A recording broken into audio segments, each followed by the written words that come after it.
परिस्थिती ही सगळं माणसाला करायला लावते, ती त्याच्यासाठी त्याला तयार करते. शनिवारी आणि रविवारी त्या विठ्ठल मंदिरात भेळीची गाडी लावायची, पण तिथं त्याची जी जुने मशीन आहेत त्याचे एक एक पार्ट, याचा हा पार्ट, दुसऱ्याचा दुसरा पार्ट, असं करून एक पॉट असतो आईस्क्रीमचा, तो त्यांनी असेंबल्ड करून दिला. त्यावेळेची परिस्थिती घराची तशी हालाकीची होती आणि नवीन घर बांधल्यामुळे जे काही कर्ज वडिलांना झालं होतं, तर बरेच लोक दारात मागायला यायचे की हातगाडीपेक्षाही कमी किंवा खालच्या दर्जाचं, असं ते सुरू झालं. फॅमिली सपोर्ट हा जर असेल तर तुम्ही खूप गोष्टी एका वेळेस करू शकता.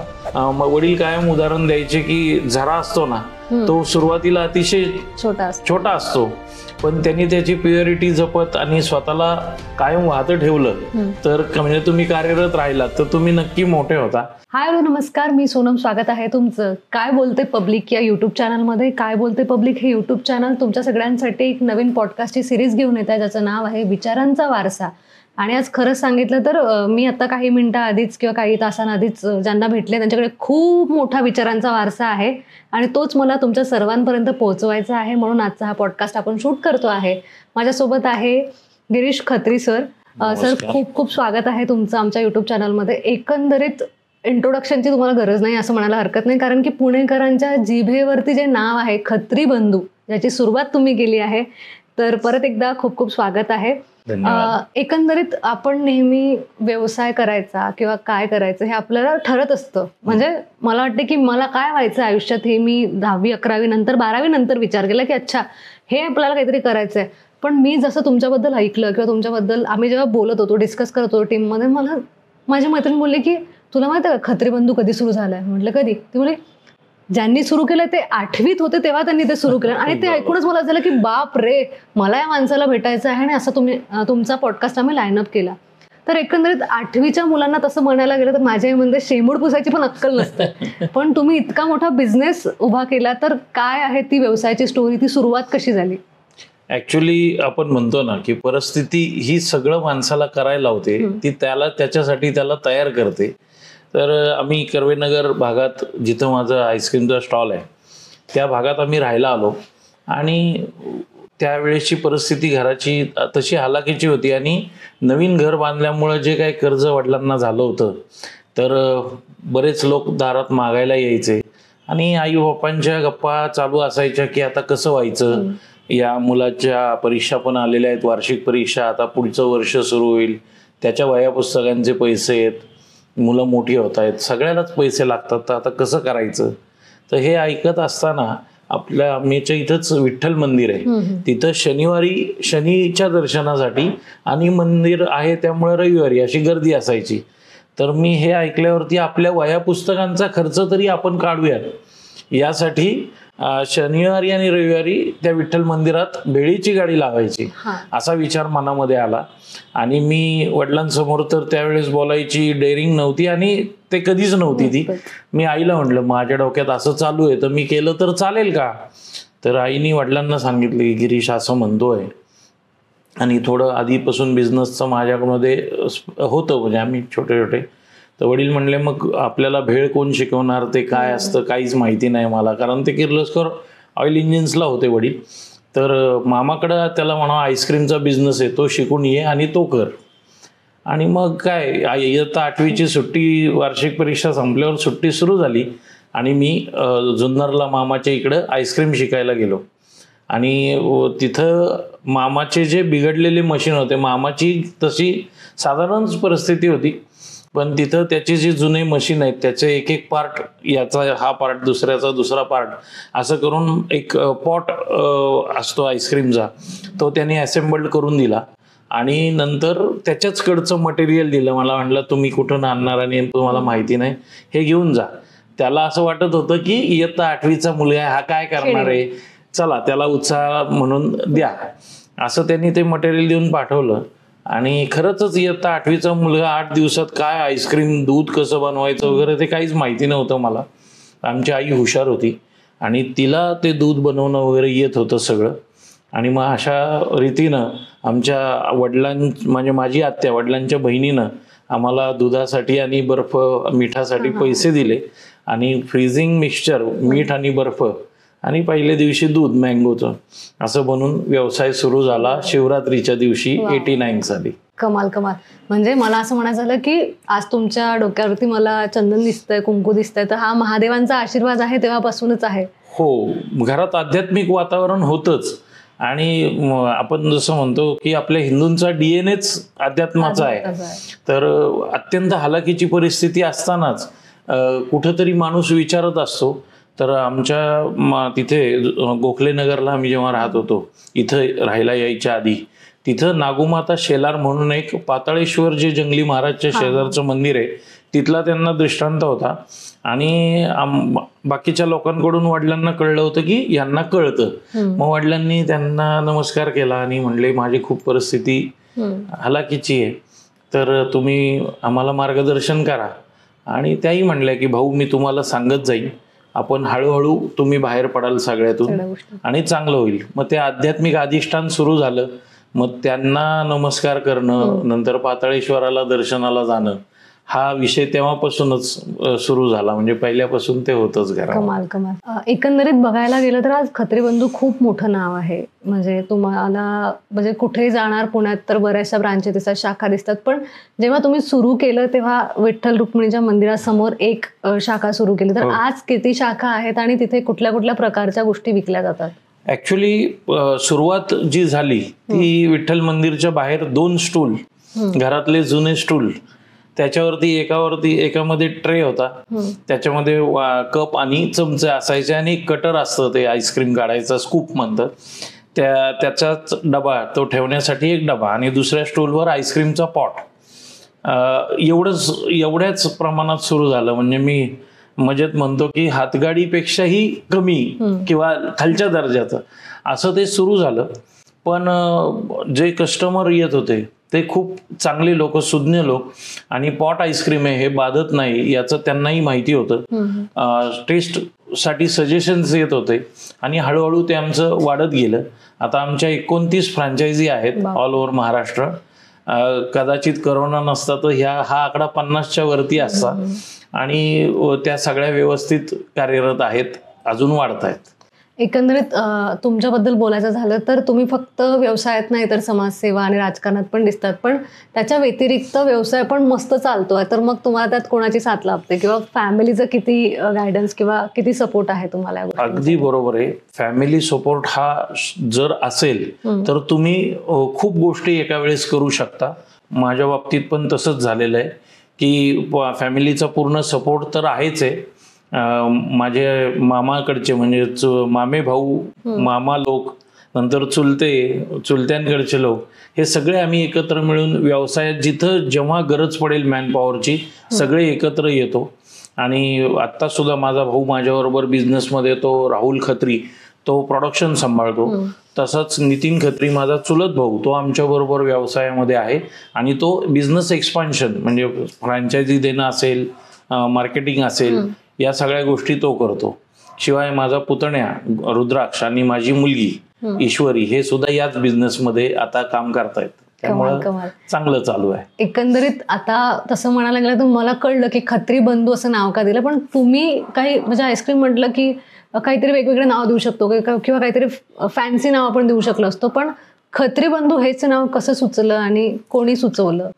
ऍक्च्युली पुण्यामध्ये पुण्याचं प्राईड आपल्याला माहिती आहे की चितळे बंधू, काका हलवाई, तर ते अशी नावं वडिलांना ते फार भारी वाटायचं. आणि कोल्हापूरला जसं पुण्यात चितळे बंधू आहे तसंच मिठाईचं खत्री बंधू म्हणून आमच्या नातेवाईकांचं आहे. तर ते एक डोक्यात होतं वडिलांच्या, आणि वडिलांनी असं सजेस्ट केलं की बा आपण पण पुण्यात आईस्क्रीम, आज आपलं छोटं आहे म्हणजे वडील कायम उदाहरण द्यायचे की झरा असतो ना, तो सुरुवातीला अतिशय छोटा असतो, पण त्यांनी त्याची प्युरिटी जपत आणि स्वतःला कायम वाहतं ठेवलं तर म्हणजे तुम्ही कार्यरत राहिलात तर तुम्ही नक्की मोठे होता. आणि वडिलांचा तो विजन होतं की एक ना एक दिवस आपला यांचा बिझनेस मोठा होईल. आणि त्यावेळेस खत्री बंधू या नावाला शक्ती प्राप्त होईल किंवा ताकद प्राप्त होईल. आणि आपण सगळे बांधव मिळून एकत्र, जॉईंट फॅमिली होती, ते कल्चर आहे घरात, त्यामुळं खत्री बंधू हे सगळेच आले एकत्र म्हणून ते खत्री बंधू नाव ठेवलं गेलं. कमाल. एकंदरीत बघायला गेलं तर बिझनेस म्हटलं की अपडाऊन्स येतातच. जसं की आता मागे तुम्ही बोलले की लॉकडाऊन नसतं तर आमच्या इतक्या ब्रांचेस झाल्या असत्या. तर असं तुम्हाला कधी जाणवलं का की बिझनेस करतोय आणि खचून गेलोय किंवा लोएस्ट फेज कधी आला का आणि त्यातनं तुम्ही समोर कसे गेले? ॲक्च्युली बिझनेसमध्ये चढ उतार होतच असतात, त्याबद्दल ते तर सहन केले. पण आम्हाला इथला माझा कस्टमर एवढा छान मिळाला आम्हाला, की आम्ही कस्टमरमुळं कधी असं नाही की बिझनेस होत नाहीये म्हणून अडचण आहे असं नाही.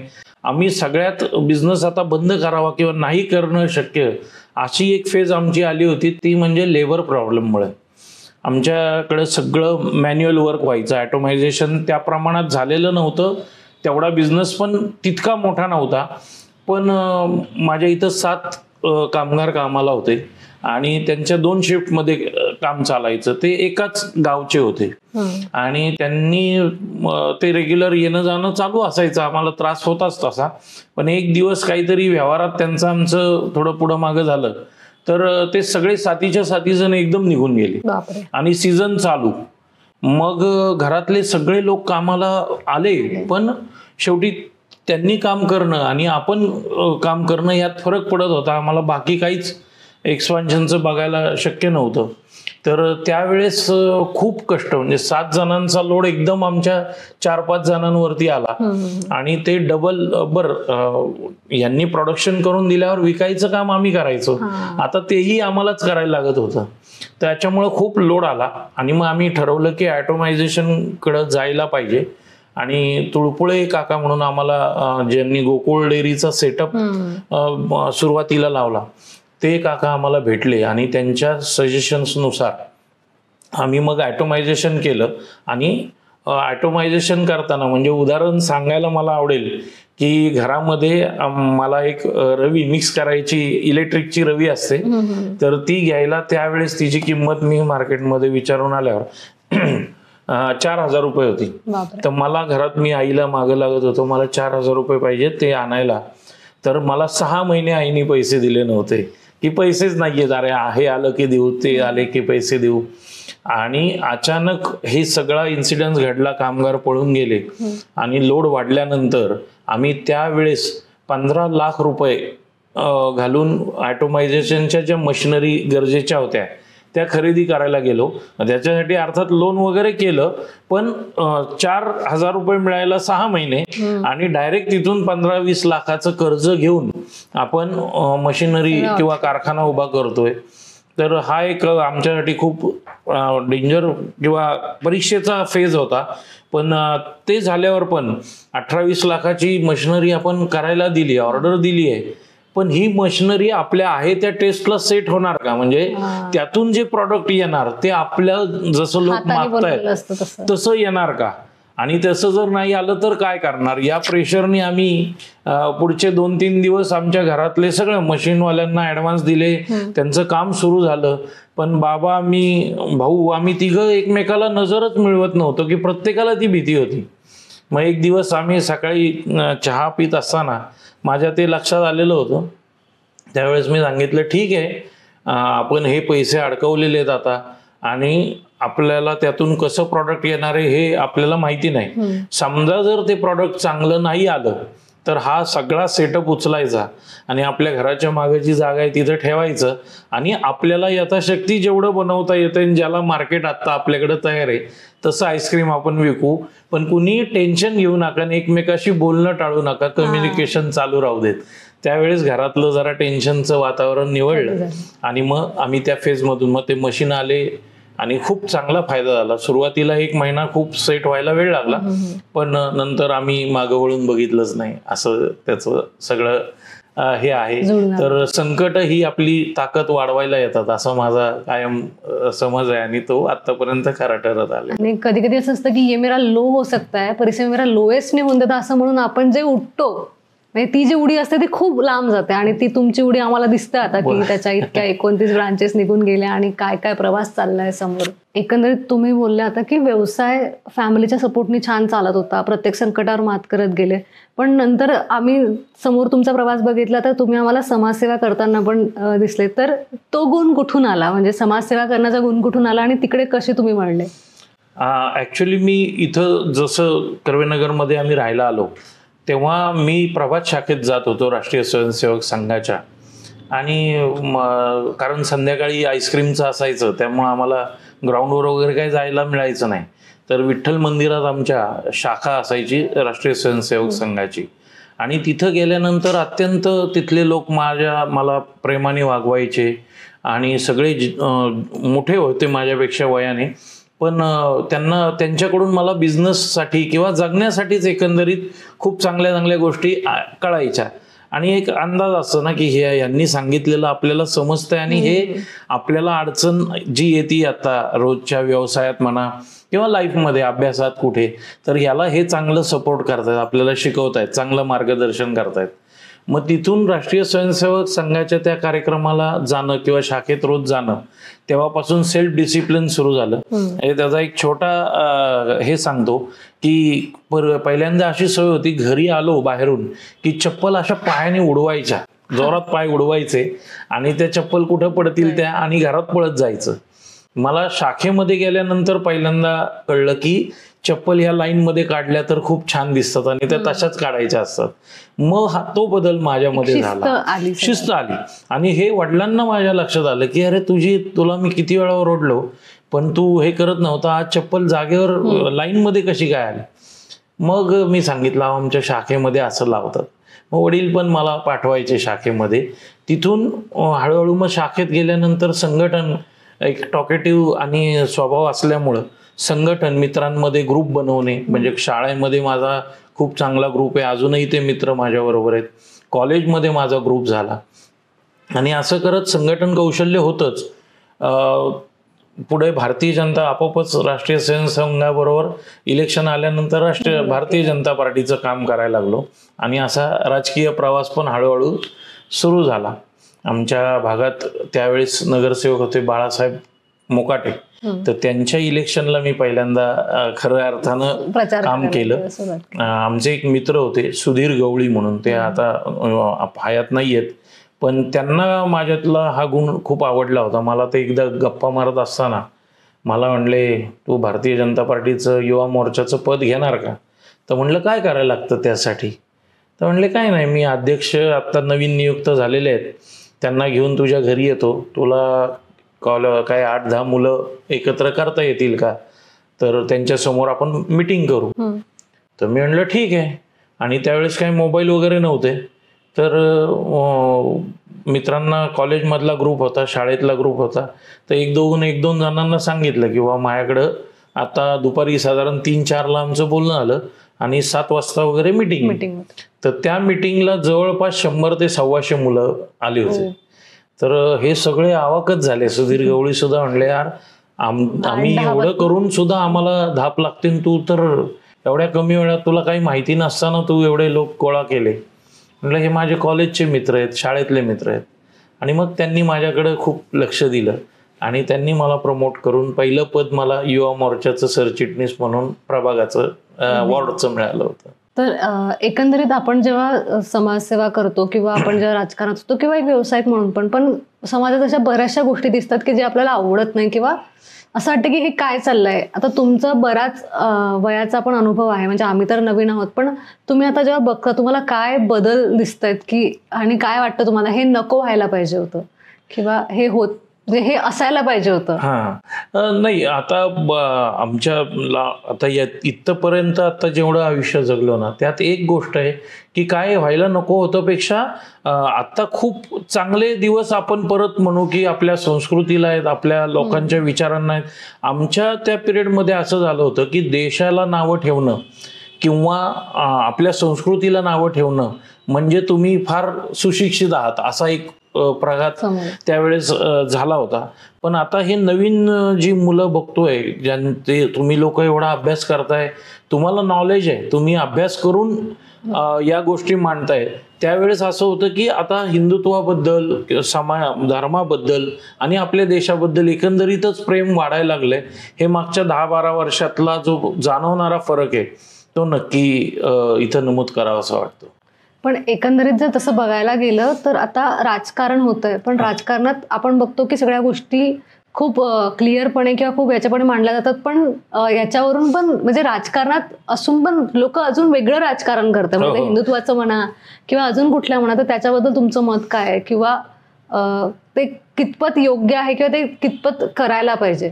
ऍक्च्युली राजकारणाची व्याख्या आमचे माननीय नेते रामभाऊ म्हाळगी यांनी सांगितलंय की राजकारण हे अंत्योदयासाठी व्हायला पाहिजे. समाजातील शेवटच्या घटक हा सुखी होण्यासाठी आपण राजकारण्यांनी काम केलं पाहिजे आणि त्याच लाईनवरती भारतीय जनता पार्टी काम करते आणि आमचा पक्ष काम करतोय असं माझं ठाम मत आहे. उदाहरणार्थ आमच्या भागातले आपले मंत्री नामदार चंद्रकांत दादा पाटील हे जाहीर भाषणामध्ये सांगतात की मोदीजींची आणि त्यांची एकदा चर्चा होत असताना मोदीजींनी त्यांना विचारलं की भारतातल्या एकाही माणसाला काम राहणार नाही, म्हणजे एकाही माणसाचं काम राहणार नाही, सगळ्यांना सगळं मिळालंय, असा दिवस कधी येईल?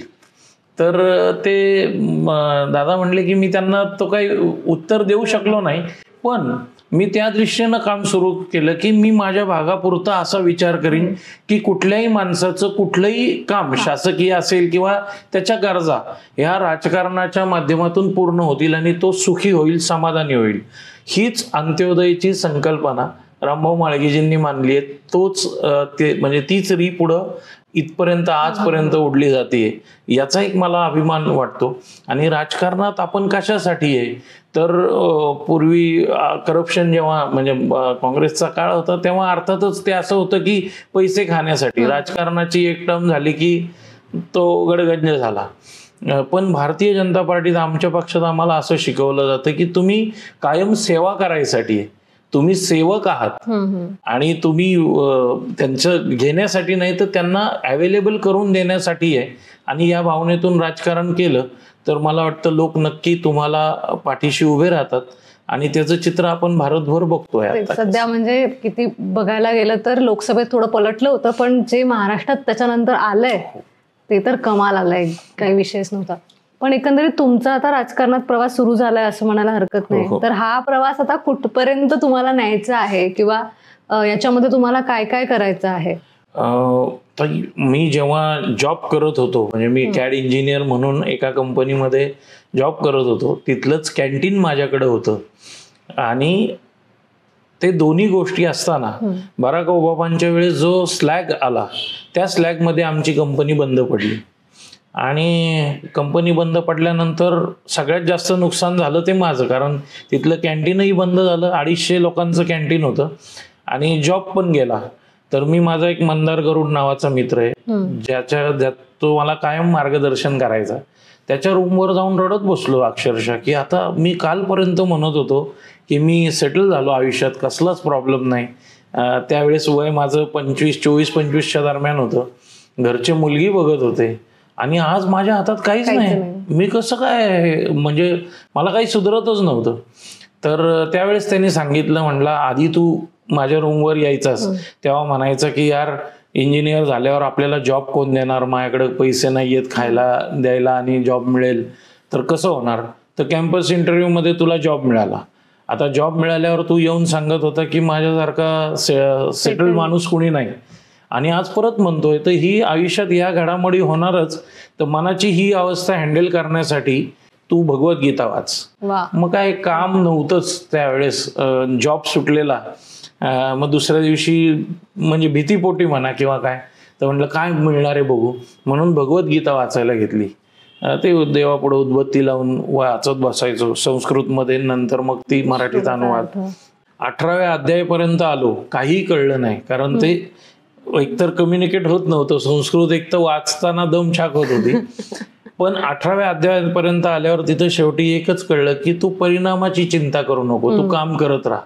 आणि तिथं म्हणजे पूर्ण भगवद्गीता सुद्धा वाचणं झालं नाही माझं, समाप्ती झाली नाही, तिथंच बंद केली. त्या दिवसापासून परिणाम काय होणार आहे ते बघितलं नाही.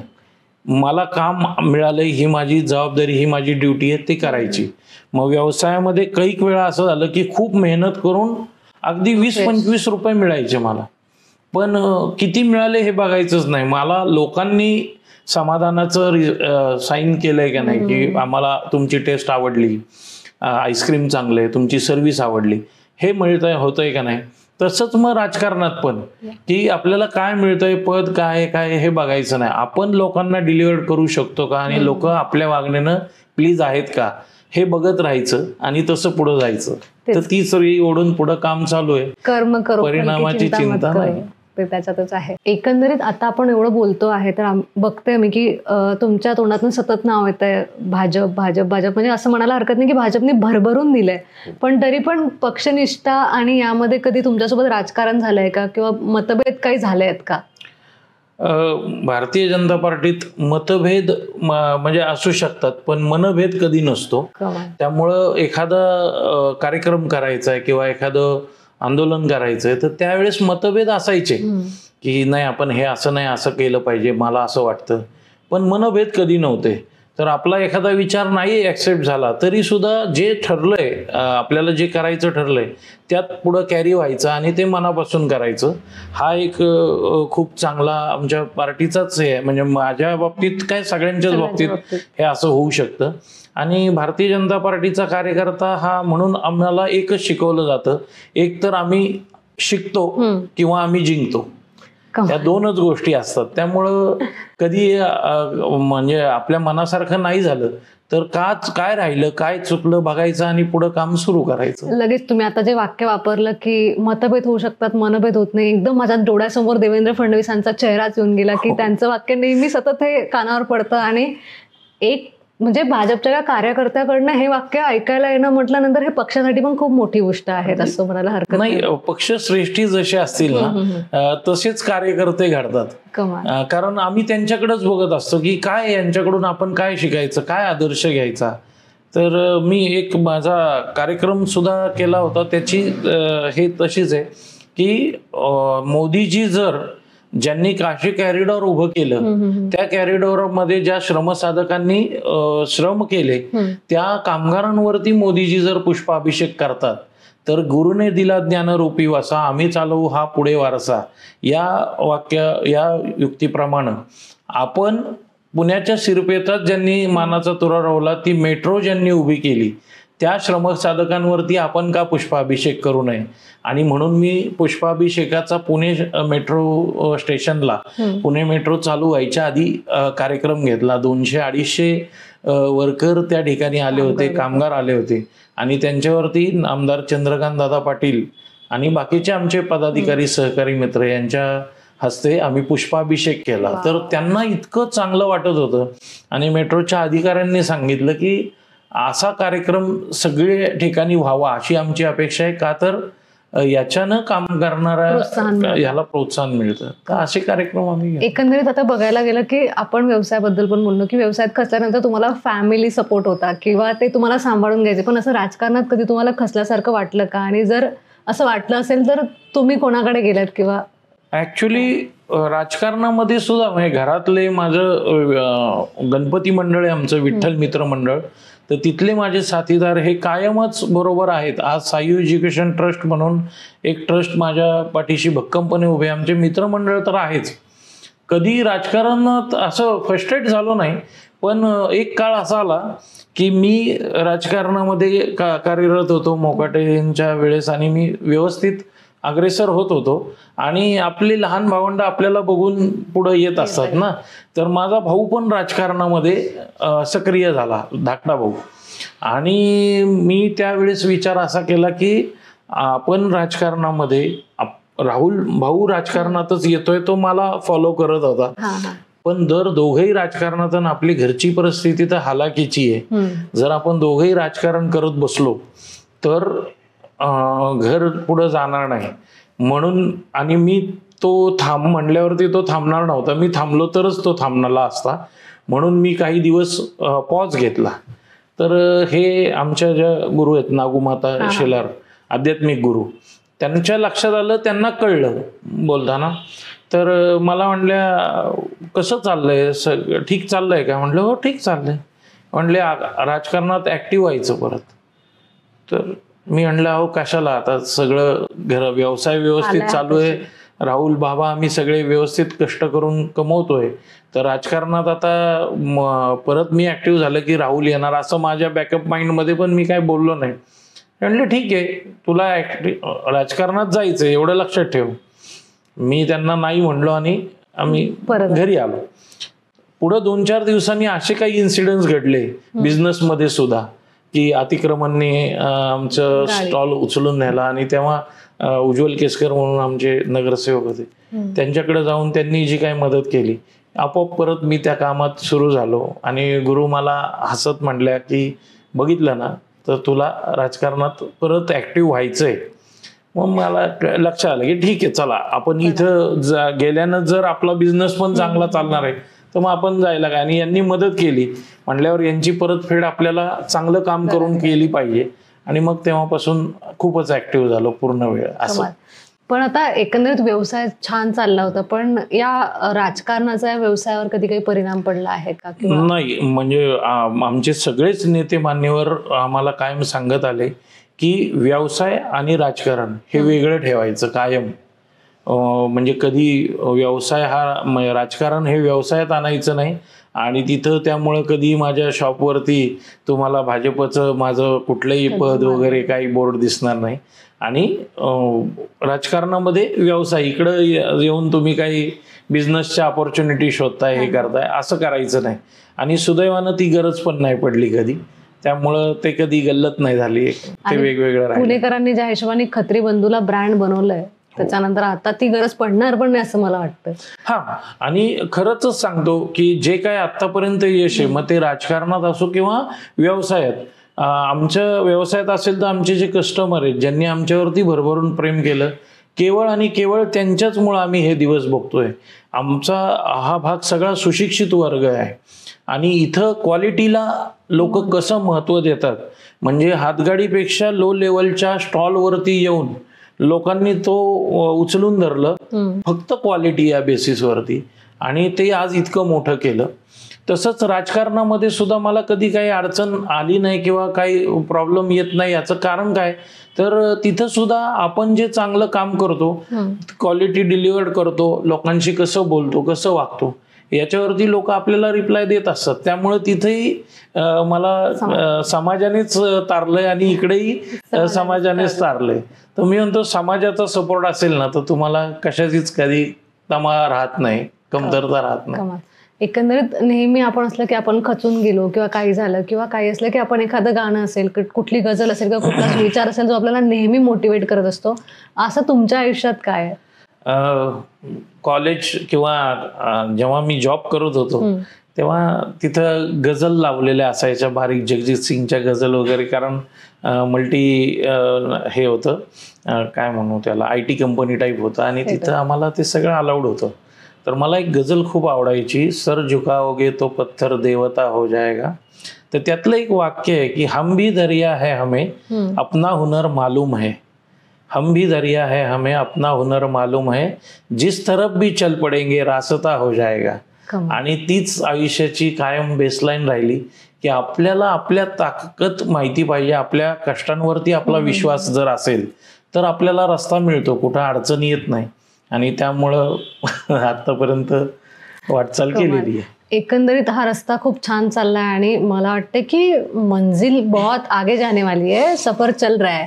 डेस्टिनेशन काय माहिती काय असणार नसणार, पण एकंदरीत आपण नेहमी कुठल्याही क्षेत्रात जायचं असेल, राजकारण असेल किंवा काही असेल, तर एक इन्स्पिरेशन असतं. तर तसं जर बघायला गेलं तर पॉलिटिक्समध्ये पक्ष म्हणा किंवा पक्ष व्यतिरिक्त म्हणा, तुमचं इन्स्पिरेशन कोण आहे? किंवा म्हणजे ते जुने लोक पण शकतात आणि आता तर आहेतच भरपूर लोक, तर तसं तुमच्यासाठी कुठला नेता आहे ज्यांचं इन्स्पिरेशन तुमच्या समोर आहे? ऍक्च्युली आमच्या भागात इथंच आम्ही ज्या तरुणाकडे बघून आम्ही आमच्या कामाला उत्साह येत होता ते म्हणजे केंद्रीय मंत्री मुरलीधर अण्णा मोहोळ यांच्याबरोबर. तर आम्ही लहानपणापासून आम्ही समवयाचे आहोत.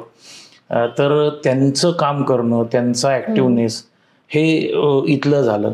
आमदार चंद्रकांत दादा पाटील आता आमचे आमदार आहेत, ते मंत्री आहेत. त्यांच्याबरोबर तर असं कळतंय की किती मोठ्या प्रमाणात तुम्ही किती ह्यूज लेवलला, म्हणजे एकेका दिवसात दादा भेटीगाठींच्या सत्रामध्ये 20-25 ठिकाणी भेटी देत आहेत. मी एक दिवस त्यांच्याबरोबर होतो असताना 25 ठिकाणी आम्ही भेटीगाठी दिल्या. तर मी फक्त विचार करत होतो की गाडीत 25 वेळा बसायचे आणि 25 वेळा उतरायचे, हे सकाळच्या सेशनमध्ये. तेवढेच सेशन खाली, म्हणजे ॲव्हरेज 40 वेळा तर गाडीत बसणं आणि उतरणं हेच किती मोठं काम आहे. पण चंद्रकांत दादा पाटील याही वयात तेवढं कष्ट काम करतात. म्हणजे बसणं उतरणं हे काय, मी एक उदाहरण देतोय, पण प्रत्येकाच्या घरी जायचंय, त्यांच्याशी बोलायचंय, त्यांच्या अडचणी समजून घ्यायच्या आणि त्याच्याप्रमाणे डिलिव्हर करायचंय. हे मला वाटतं ह्या लोकांकडून शिकणं म्हणजे आदर्शच आहेत ही लोक. त्याचप्रमाणे मग मोदीजी बघितले तर ते असतील, देवेंद्रजी फडणवीस असतील, आमच्या पक्षामध्ये अशी भरपूर, म्हणजे अटल बिहारींपासून नावं घ्यायला लागतील, अडवाणीजींपासून, तर भरपूर लोक असे आहेत की खूप कष्ट घेतात. संघामध्ये आमच्या प्रचारक असतील तर रात्रंदिवस कष्ट घेतात आणि फक्त डिलिव्हर करायचे, चांगलं काहीतरी घडवायचा ध्यास असतो. आणि मग यांकडून बघितल्यावरती असं वाटतं की आपण जे खूप करतोय असं वाटतं ना आपल्याला, आपण एक कणभर पण नाहीये. ही लोक अक्षरशः मोठे डोंगर आहेत कष्टाचे आणि कर्तव्याचे. तर त्यांच्याकडे बघून प्रेरणा मिळते आणि पुढे जायचं ठरतं. कमाल. एकंदरीत आजच्या युथला किंवा आजच्या तरुणांना जर तुम्हाला काही सांगायचं असेल तर मग तो काय असेल, सुविचार म्हणा किंवा काय करायला पाहिजे तरुणांनी? कारण की आता जी तरुण पिढी दिसते आम्हाला ती फारच अशी भरकटली दिसते. म्हणजे ज्या तुम्हाला आठवत असेल, तुम्ही 8वीत काय करत होते आणि आजकालच्या 8वीतले मुलं तुम्हाला दिसत असतील की जे काय करतात. तर तरुणांना काय संदेश द्याल? नाही, तरुणांना आता तर आम्हाला जे जाणवतं ते सगळ्यात जास्त असं की इन्स्टंट काही मिळत नसतं, पहिली गोष्ट. आणि कष्टाला अल्टरनेटिव्ह मशीन नाही. म्हणजे मी उदाहरण देतो, मी कायम हे सांगतो की तुम्ही कष्ट घेऊन आता डेक्कनपर्यंत दूध द्यायला जातोय. माझा दुधाचा व्यवसाय किंवा आईस्क्रीमचा व्यवसाय, मी आता आईस्क्रीम विकायला डेक्कनपर्यंत चालत जातोय किंवा सायकलवर जातोय. तर माझे कष्ट कमी करण्यासाठी, माझे कष्ट, वेळ सगळंच कमी करण्यासाठी मी गाडी घेतली आणि मला 1 तास जायला लागत होता. तर गाडीने मी 15 मिनिटात ते काम करून आलो. तो उरलेला जो माझा वाचलेला पाऊण तास आहे ना, तो मला झोपण्यासाठी किंवा टाइमपास करण्यासाठी नाहीये. तो वेळ मी माझ्या ग्रो करण्यासाठी, अजून मला सिटीतलं शिवाजीनगरचं कसं कस्टमर मिळेल त्यासाठी मी वापरला तरच पुढे जाऊ शकतो.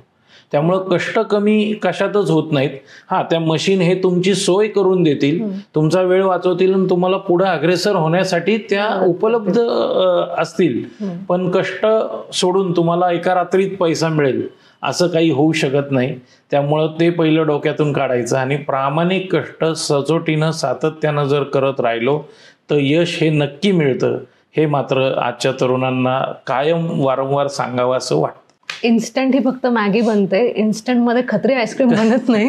हे सगळ्यांनी लक्षात ठेवलं पाहिजे आणि मेहनत केली पाहिजे, गिरीश सरांसारखे, असं म्हणायला हरकत नाही. नक्की नक्की. एकंदरीत बघायला गेलं तर तुमचा जो इतका सगळा चालला आहे कारभार तुम्ही जो करतायत, म्हणजे व्यवसाय असेल, राजकारण असेल किंवा समाजसेवा असेल, तर तुम्ही जेव्हा मागे वळून बघता, तुम्ही घेतलेले कुठले कुठले उपक्रम आहेत आणि त्या उपक्रमातनं काय पुढे लोकांना मिळालंय, काय तुम्हाला मिळालंय?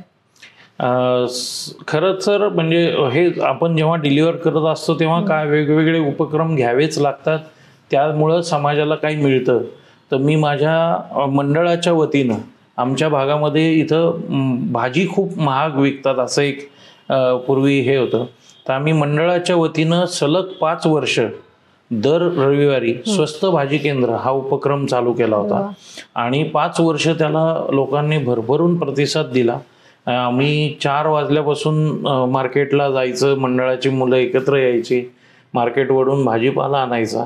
अक्षरशः अर्धा पाऊण तास भाजी येईपर्यंत लाईनमध्ये उभे असायचे आणि भाजीपाला आल्यानंतर 1 ते 2 तासात आमचं सगळं विकलं जायचं. लोकांनी खूप प्रेम केलं आणि आम्हाला समाधान होतं की आम्ही लोकांना स्वस्तात भाजी उपलब्ध करून देतो. रक्तदान शिबिर असतील, ते झाल्यानंतर तर असं वाटतं की आज आपण निदान या सगळ्यात, म्हणजे 100, 150, 200 बॉटल्स असतील, याच्यामध्ये आपण निदान 4-5 लोकांचे तर जरी जीव वाचवण्याला आपला उपयोग झाला तर आपलं आयुष्याचं सार्थ झालं, असं असायचं. मी आता लेटेस्ट सगळ्यात स्वच्छताचा जो नारा मोदीजींनी दिला, तर त्याच्यामध्ये आमच्या भागामध्ये आंतर सोसायटी स्वच्छतेचा नमो करंडक अरे वा. अशी एक आंतर सोसायटी स्वच्छतेची स्पर्धा घेतली, जिच्या पहिल्या वर्षीच्या याच्यामध्ये 40 सोसायट्यांनी भाग घेतला होता. आणि आम्हाला असं वाटलं की परीक्षणाचं काम मोठं आहे, 40 सोसायट्यांमध्ये जाऊन परीक्षण करणं हा मोठा टास्क होता. म्हणून आम्ही रजिस्ट्रेशन थांबवलं. पण आम्हाला इतका चांगला रिस्पॉन्स त्या कार्यक्रमाचा मिळाला. आम्ही त्याच्यामध्ये नवीन असं केलं की जे प्रायव्हेटमध्ये स्वच्छता कर्मचारी काम करतात त्यांना पाठीवर थाप देण्यासाठी, त्यांना शाबासकी देण्यासाठी कुठलंही फोरम नाही. तर आम्ही त्या वेळेस जे स्वच्छता कर्मचारी सोसायटीमध्ये काम करतात, त्या महिला असतील तर त्यांना पैठणी, आणि पुरुष असेल तर त्यांना शर्ट, पायजामा, शर्ट असं एक गिफ्ट द्यायचं, असा कार्यक्रम केला. त्याचा परिणाम असा झाला की त्या कार्यक्रमात सोसायटीने आमचं नाव रिकमेंड केलं म्हणून आम्हाला बक्षीस मिळालं, आमचं कौतुक झालं. म्हणून सोसायटीमध्ये जे रोज ओरडाआरडा करून जी कामं होत नव्हती ती स्मूथ व्हायला लागली. त्यांचे संबंध सोसायटीचे आणि स्वच्छता कर्मचाऱ्यांचे संबंध चांगले आले. त्याचा आपोआपच परिणाम सोसायटीच्या स्वच्छतेवर झाला आणि त्याचा इनडिरेक्ट परिणाम पर्सेंटेज वाईज आरोग्यावरती लोकांच्या झाला. तर ते इतके खुश झाले सोसायटीमधले लोक. पुढच्या दुसऱ्या वर्षीच्या टर्मला 90 सोसायटी पार्टिसिपेंट होती आणि म्हणजे तो कार्यक्रम एका वर्षात डबल झाला. आणि आता आमचा तिसरं पर्व त्याचं सुरू होईल, त्याच्यामध्ये कमीत कमी 200 सोसायटी असतील असा आम्हाला अंदाज आहे, कारण तेवढं लोकांकडून आमचा रिस्पॉन्स मिळतोय. नामदार चंद्रकांत दादा पाटील असतील, मुरलीधर अण्णा मोहोळ असतील, धीरजजी घाटे असतील, हे या कार्यक्रमाचे कायमच ते बक्षीस समारंभ किंवा कार्यक्रमाला उपस्थित असतात. त्यांच्याच मार्गदर्शनाखाली हा कार्यक्रम पुढं चाललेला आहे. त्याचप्रमाणे माझ्या आयुष्याचं सगळ्यात चांगला कार्यक्रम म्हणजे वारकरी संप्रदायासाठी जे आपल्या भागातून दिंडी निघतात. आपण ज्ञानेश्वर महाराज, तुकाराम महाराजांना बघितलं नाही, पण आजचे संत कोण, तर हे दिंडी प्रमुख जे समाजाला अध्यात्माच्या मार्गावर, चांगल्या मार्गावरती घेऊन जातात, त्यांचे विचार फिल्टर करून सुविचार घडवतात, असे लोक म्हणजेच संत आजचे. म्हणून आमच्या भागातून 12 दिंडी निघतात. तर त्या 12 दिंडींच्या प्रमुखांचं पाद्यपूजन असा आम्ही कार्यक्रम करतो, संत पूजन नावानं. तो पण 2 वर्ष सुरू आहे आणि याला सगळं पाठबळ म्हणजे पूर्ण ताकद नामदार चंद्रकांत दादा पाटील देतात आणि त्यांच्या माध्यमातून ते सुरू आहे. श्रावणाच्या शेवटच्या सोमवारी मागच्या वर्षी आम्ही 1001 दाम्पत्यांचं रुद्रपूजनाचा कार्यक्रम केला. त्याचप्रमाणे माझं भाग्य आयुष्याचं की 151 यात्री घेऊन मी कुंभमेळ्यामध्ये सुद्धा जाऊन आलो. काशी विश्वेश्वर आणि कुंभमेळा प्रयागराज या ठिकाणी पण आमचं हे झालं. करोना काळामध्ये एक अत्यंत महत्त्वाचा कार्यक्रम मला असं वाटतं की माझ्याकडून झाला, तो म्हणजे करोनाची तिसरी लाट ही लहान मुलांवर येणार आहे म्हणून आम्ही डॉक्टर संजय मानकर यांचं, ते बालरोग तज्ज्ञ आहेत, त्यांचं लहान मुलांचं आरोग्य आणि करोनाची तिसरी लाट असं एक व्याख्यान ऑनलाईन ठेवलं होतं. का तर त्यावेळेस एकत्र येण्याला बंदी होती, त्यामुळं ऑनलाईन ते हे ठेवला होता सेशन. आणि त्याच्यामधून ते ऑनलाईन त्या दिवशी लाईव्ह, फेसबुक लाईव्ह केलं होतं. 30,000 लोक तर त्या दिवशी बघत होते तो कार्यक्रम लाईव्ह. आणि नंतर आम्हाला ते प्रश्न उत्तरा टाईप झालं, तर असं लक्षात आलं की लहान मुलांचा स्क्रीन टाइम वाढलाय आणि आपण मोठे लोक एकमेकाशी बोलून, अरे इथं हे झालं, तिथं ते झालं, करोनाचं असं वॅक्सिन आलंय, नाही आलंय, आपण ह्या चर्चा करून मन मोकळं करत होतो. पण लहान मुलांना कुठेही बोलायला काही चान्स नव्हता, तर त्यांना ते प्रेशर त्यांचं वाढत होतं. प्लस स्क्रीन टाइम वाढलाय, बाहेर कुठं जाताच येत नव्हतं. मग हा स्क्रीन टाइम योग्य उपयोगात यावा म्हणून आम्ही त्याच्यानंतर ऑनलाईन छत्रपती शिवाजी महाराजांची गारद म्हणण्याची स्पर्धा ही आयोजित केली आणि त्याला सुद्धा अत्यंत जबरदस्त प्रतिसाद मिळाला. आणि आम्ही ते सांगितलं होतं की घरामध्ये छत्रपती शिवाजी महाराजांच्या फोटो असेल, प्रतिमा असेल, त्याच्याजवळ मावळ्याच्या वेशात उभं राहायचंय आणि गारद म्हणायची आहे. तर तो कार्यक्रमाला रिस्पॉन्स तर मिळालाच, पण मला अभिमान जास्त याचा आहे की छत्रपतींची गारद कशाला म्हणतात हेच लोकांना माहिती नव्हतं. मग आम्ही जेव्हा सांगायचो की छत्रपतींच्या आरमाराचं, त्यांच्यामध्ये असलेल्या गुणांचं, त्यांच्या ठाई असलेल्या अष्टप्रधान लोकांचं जे गुणगौरव गाण्याची हे छत्रपती काय अष्टप्रधान वेष्टीत क्षत्रिय कुलावतन सौ, ही सांगणारं पद्य म्हणजे गारद, हे लोकांना कळवण्यात आम्ही यशस्वी झालो. त्या कार्यक्रमासाठी संभाजी महाराजांनी पण आम्हाला बाईट दिला होता आणि खूपच छान त्याचे परीक्षक प्रसिद्ध गायक पंडित शौनक अभिषेकी हे होते. अरे वा. आणि अतिशय छान कार्यक्रम झाला. असे कार्यक्रम कायम चालू असतात आणि अजून सेवेत जे काय जिथं गरज पडेल तिथं ते करायचं. एकंदरीत आता याच्यामध्ये बघते मी की समाजसेवा पण होते, पण मला असा एक प्रश्न विचारायचा होता की समाजसेवा करण्यासाठी राजकारण किती महत्वाचं आहे? खरं सांगू का, जर तुम्हाला समाजाला, म्हणजे हे माझा पॉइंट ऑफ व्ह्यू आहे, समाजाला जर चांगलं डिलिव्हर्ड करायचंय, सुखात ठेवायचंय, म्हणजे आपल्या देशात आज 2 और 2 4 शिकायचं का 2 और 2 5 शिकायचं हे राजकारणीच ठरवतात. तर आपला समाज, आपली पुढची पिढी कुठल्या डायरेक्शनला असावी हे राजकारण्यांकडून प्लॅन केलं जातं आणि ते इम्प्लिमेंट होऊन पुढे जातं असं माझं मत आहे. त्यामुळे समाजाला आपण चांगल्या वाटेवरती जर न्यायचं असेल तर चांगले राजकारणी, आणि राजकारणाशिवाय आपण इतिहास बघा, राजे त्यांनी जे राजकारण केलं तेच समाजाची दिशा ठरली.